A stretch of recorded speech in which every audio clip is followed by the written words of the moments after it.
अस्सलाम वालेकुम स्टूडेंट्स। हम कैपेसिटर जो है उसका टॉपिक पढ़ रहे थे। हमने उसकी देखा कि किस तरह से उसमें चार्ज स्टोर्ड होता है। It is a charge storing device. और हमने उसके दो पैरेलल प्लेट कैपेसिटर की कैपेसिटेंस देखी, किस तरह से एनहांस हो जाती है। फिर हमने पोलराइजेशन देखी उसकी कैपेसिटर की। फिर हमने एनर्जी स्टोर्ड जो है उसकी इक्वेशन ड्राइव की थी। अब देखें डिफरेंट टाइप ऑफ कैपेसिटर जो है उसकी शेप ये मैं आपको दिखा रही हूँ फिगर में कि यहाँ पे आपने देखी होगी अक्सर इलेक्ट्रॉनिक इक्विपमेंट्स में या अपने छोटे आजकल जो बल्ब आए हुए हैं बल्ब्स में और डिफरेंट जो है इलेक्ट्रिक इंस्ट्रूमेंट में भी आपने ये देखे होंगे कैपेसिटर इस शेप के लगे हुए छोटे साइज़ के।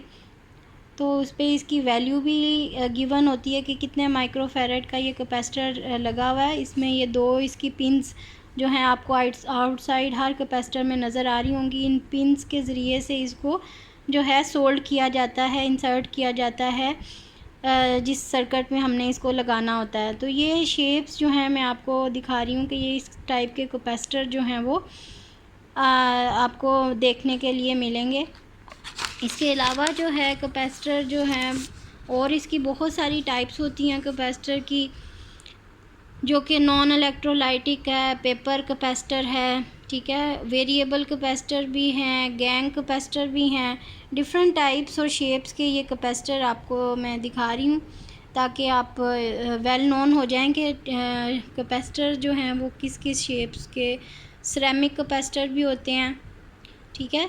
डिफरेंट कैपेसिटर्स जो हैं वो होते हैं और उसके ऊपर उसकी वैल्यूज़ जो हैं वो गिवन होती है। माइका कैपेसिटर होते हैं, सिरेमिक कैपेसिटर होते हैं, ठीक है। तो इसके अलावा वेरिएबल कैपेसिटर भी होते हैं। आपने अक्सर देखा होगा कि जब आप अपने जो रेडियो या टेलीविज़न या आप उसमें टीवी में रिमोट उसमें जो आपका चैनल अगर आप चेंज करते हैं या रेडियो की नॉब जो है वो चेंज करते थे, पहले जो यूज़ करते थे हम, तो वो नॉब चेंज करके जो है उससे आप चैनल जो है सेट करते थे। एफएम रेडियो या जो भी आपने रेडियो सुनना होता था तो उसमें वेरिएबल कैपेसिटर लगा होता था जिसकी फ्रीक्वेंसी वो वेरी कर जाती थी और इससे जो है हम सेट कर लेते थे, अपना चैनल जो है वो सेट कर लेते थे। अब देखें कि इसी तरह से हम आज ये मैंने आपको डिफरेंट टाइप्स जो हैं कैपेसिटर की और शेप्स बता दी हैं ताकि आप जो हैं वेल नोन हो जाएं इनसे। अब हम अपने टॉपिक पे आते हैं कि हमारा जो आज का टॉपिक है वो हमने पढ़ना है charging and discharging of capacitor. Charging and discharging of capacitor की किस तरह से कैपेसिटर जो है चार्ज होता है, उसमें चार्ज स्टोर होता है और किस तरह से वो डिस्चार्ज होता है, मींस कि उसका चार्ज जो है वो ख़त्म हो जाता है, ज़ीरो हो जाता है। ये हमने सारा डिटेल में स्टडी करना है, डिस्कस करना है आज के टॉपिक में। तो देखें सबसे पहले charging and discharging of capacitor ये हम देखते हैं। The circuit consists of a capacitor and a resistor is called RC circuit। अब सबसे पहले हम देखते हैं कि चार्जिंग ऑफ ए कैपेसिटर कि कैपेसिटर चार्ज कैसे होता है, ठीक है। फिर बाद में हम उसकी डिस्चार्जिंग जो है वो डिस्कस करेंगे। तो इसके लिए ये फिगर आप देखें कि फिगर में ये रेजिस्टेंस है और ये कैपेसिटर लगा हुआ है। अच्छा, कैपेसिटर ने जब भी चार्ज होना है तो रेजिस्टेंस के अक्रॉस जो है रेजिस्टेंस के थ्रू ही चार्ज होना है और अगर डिस्चार्ज होना है तो रेजिस्टेंस के थ्रू ही डिस्चार्ज होगा, ठीक है। तो आर सी कम्बिनेशन जो है, आर मतलब resistance meaning resistance and C means capacitor. Resistance और कैपेसिटर का कम्बिनेशन होना ज़रूरी है, ठीक है, क्योंकि कैपेसिटर ने इसको हम डायरेक्टली इस तरह से लगा देंगे तो ये चार्ज नहीं हो सकेगा। इसके अंदर हमने रेजिस्टेंस लगा दिया है ताकि इसके थ्रू जो है इसकी चार्जिंग प्रोसेस कंप्लीट हो सके। अब हमने पॉजिटिव टर्मिनल जो है वो पॉजिटिव टर्मिनल की बैटरी के साथ लगाया है। एक प्लेट जो है पॉजिटिव टर्मिनल के साथ लगाई है तो उस प्लेट पे पॉजिटिव चार्ज आ गया। जिसको हमने नेगेटिव टर्मिनल के साथ लगाया है उस पर नेगेटिव चार्ज आ गया, माइनस क्यू। इस पर प्लस क्यू है, इस पर माइनस क्यू है। ये रेजिस्टेंस आर है। ये हमारे पास जो है ए टर्मिनल है एक और ये बी टर्मिनल। हमने क्या किया हुआ है, बी टर्मिनल कनेक्ट नहीं किया हुआ, बी टर्मिनल ओपन है, ए टर्मिनल जो है वो हमने कनेक्ट किया हुआ है थ्रू बैटरी, और एक ये स्विच ऐसा है, मतलब ये इसका है, ये स्विच जो है क्लोज़ है। ठीक है, जैसे हम स्विच ऑन ऑफ करते हैं ना, इसी तरह से ये स्विच जो है वो क्लोज़ है। जैसे ही स्विच क्लोज़ हुआ, कैपेसिटर ने चार्जिंग शुरू की। ठीक है, इस तरह से पॉजिटिव प्लेट पे चार्ज जो है वो डिपॉजिट होना शुरू हो गया। तो ये आरसी कम्बिनेशन जो है, बहुत सारे सर्किट में ये कैपेसिटर और रेजिस्टेंस का कम्बिनेशन होगा तो उसे आरसी सर्किट बोलते हैं। अब हम देखते हैं कि चार्जिंग कैसे हो रही है कैपेसिटर की। तो हमने देखा कि कैपेसिटर ने चार्ज भी रेजिस्टेंस के क्रॉस होना है और डिस्चार्ज भी उसी के थ्रू होना है। तो इसके लिए जो है इसमें कैपेसिटर और रेजिस्टेंस सर्किट में लगाए गए हैं। From figure it shows a resistor capacitor circuit called RC circuit.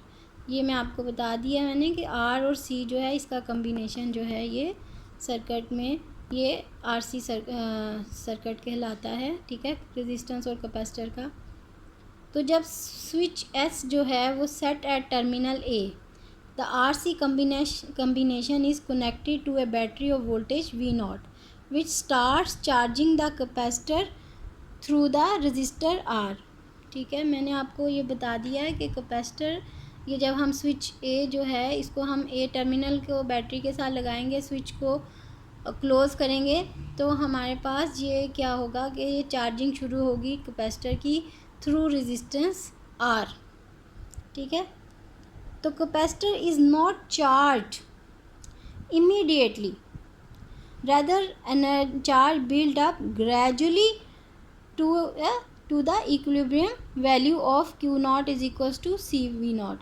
ऐसा नहीं होगा कि एकदम से जो है कैपेसिटर चार्ज हो जाए, उसकी स्ट्रेट लाइन आए और वो चार्ज हो जाए और एकदम से डिस्चार्ज हो, ऐसा नहीं होता। ये देखें, ये ग्राफ बनाया हुआ है कैपेसिटर का के लिए, चार्जिंग के लिए ये टी टाइम है और ये चार्ज क्यू है।